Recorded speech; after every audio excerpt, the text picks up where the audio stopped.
So today we have a bit of a special video here. This is an old antique radio that I have. This was my grandmother's radio when she passed away a few years ago and we were clearing out the house. This was about to be thrown out as it hadn't been used or turned on in years, but I said I wanted to have a look and see could we get it working. But lo and behold, all I had to do was wire a plug into it and put in a few bulbs, and yeah, it works away.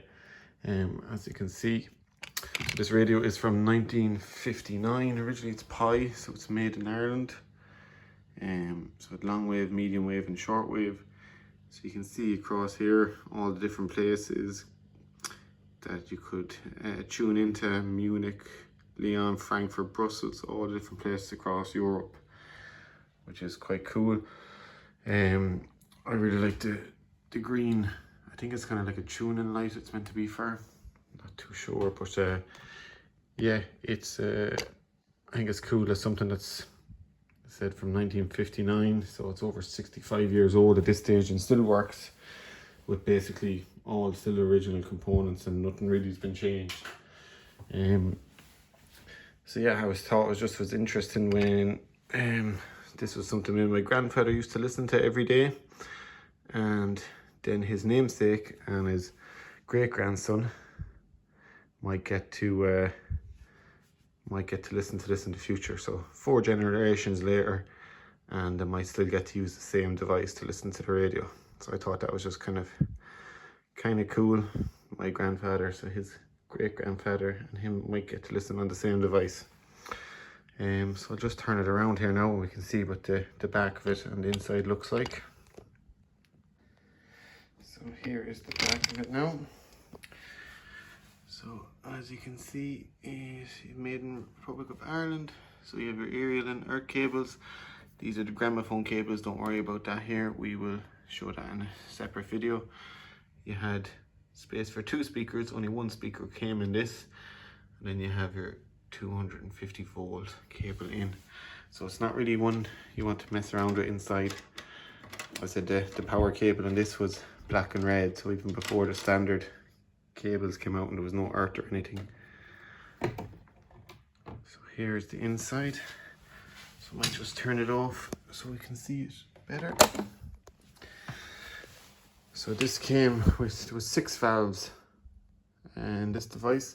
So you can see 1, 2, there's another one in at the back, 3, there's 4, 5, and I think this light, the valve, that one I put in is 6.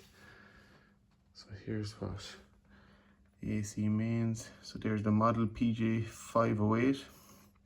So as I said, this in 1959 cost was a 21 punts, Irish punts, which equates to about 670, 680 euro now, which is kind of cool.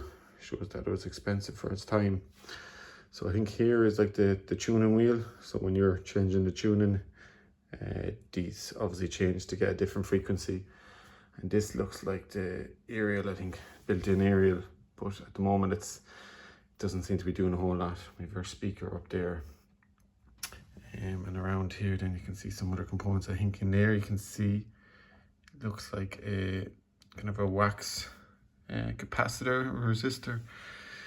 So I did take this out before, but I didn't do any modifications. As I said, it's kind of, yeah, it's not something you want to be messing around with too much, but I know I should be replacing the capacitors with newer ones, but yeah, don't want to blow this up either, or blow myself up. So I haven't really done anything other than that, but I think it's just a cool device that 65 years down the line is still working. You can see the valves there. There's not too many electric devices these days that would be like that. So that's my 65-year-old radio. So as I said, I will be bringing out some other videos to show how to bring this into the 21st century, how we can still use it as a radio. So stay tuned for some of them videos. As I said, little Sonny then might still get to use this in the future.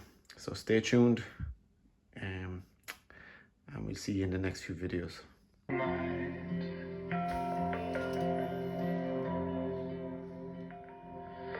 A name